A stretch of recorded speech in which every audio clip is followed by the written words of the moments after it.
Alright guys, this is on the reassembly of the flywheel. First step you want to do, you want to clean the old gasket off of the case.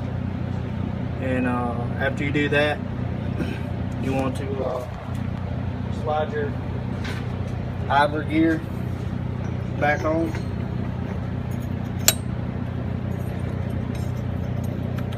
Line it up with your starter gear there. Alright, next up, you want to take your flywheel key, brand new. You want to fit it down into the crankshaft. And next will be to slide your flywheel on top of it. Alright, I pressed the key in.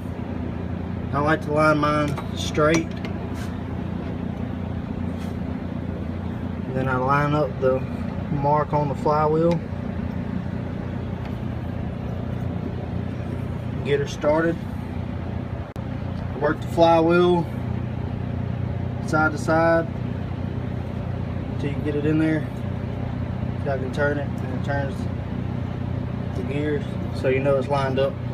And next, you want to use your spline collar.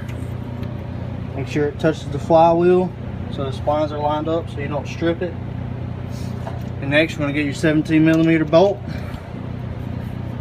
I'm going to screw it in there and torque down 17mm to press the flywheel on the crankshaft. Alright, once you've torqued down the bolt, back it off, pull your spline collar, and now your flywheel is pressed on the crankshaft. Alright, now you're in here changing your stator out, and you change your stator. You want to, before you put this grommet back in, you want to apply gasket maker to it and stick it back in, and you want to torque these down to spec and use red Loctite. Another point I want to make, that you shouldn't have any trouble if you just pull the cover off and you don't mess with anything and put it back on. But you have a shaft that's the oil pump. It goes on this shaft here, and that drives your oil pump, your water pump. And once you get to this point, after you got the gasket cleaned off the case and the crankcase on the motor, then you want to get your new gasket.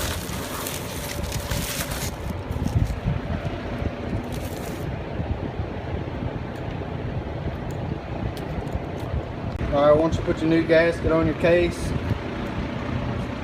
slide it on the motor. And you got two dowel pins. You got one here and one here. You want to make sure that they're in here or still in the motor when you apply it back. Alright guys, once you work your cover back on the side of the motor, you want to lift up. The magnet's going to try to pull it. You want to align your dowel pin up here and slide it back on. And if for some reason it don't want to go on the bottom end, you got to line that shaft up that drives your water pump. Alright, after you press the cover on, grab your spline collar, shove it in there on the crankshaft, and grab your 17mm bolt. And you want to use red Loctite on this bolt.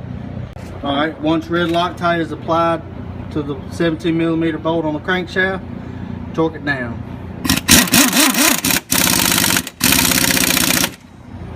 Alright, this is the page. You want to look in your manual for reassembly on the stator side cover. This picture shows you want to use quick gasket on that bolt there. And it also shows torque spec 7.2 foot-pounds for the cover bolts. Alright guys, you're going to have short bolts like this and long bolts that are going to have no threads here. Your long bolts go here, here, here, and then one down there. That's what I mean by short and long. Longer bolt here, if I try to put a shorter screw in there like this with the threads all the way up the screw, see, it just falls in there. So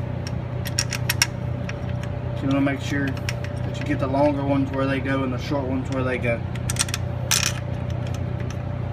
Alright guys, once you get all these 8mm bolts snugged up, you want to torque them down 7.2 foot-pounds, and then you got an 8mm bolt on the bottom just like these that you're going to have to get through the bottom of the skid plate, and do it by opening wrench. Alright guys, one thing I forgot to mention on this bolt right here that the case bond goes in, that holds your little wire holder deal. Once you get this step done, you want to hook up your antifreeze hoses. This one goes to your head, this one, and the one back here on the cylinder right there, right there.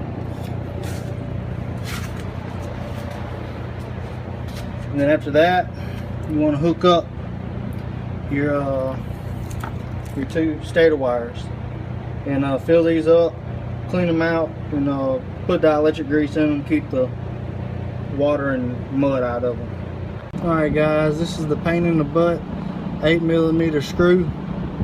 Just work it through with your hand through the skid plate, and then use a box end wrench or the open end, whichever you prefer, to get the job done.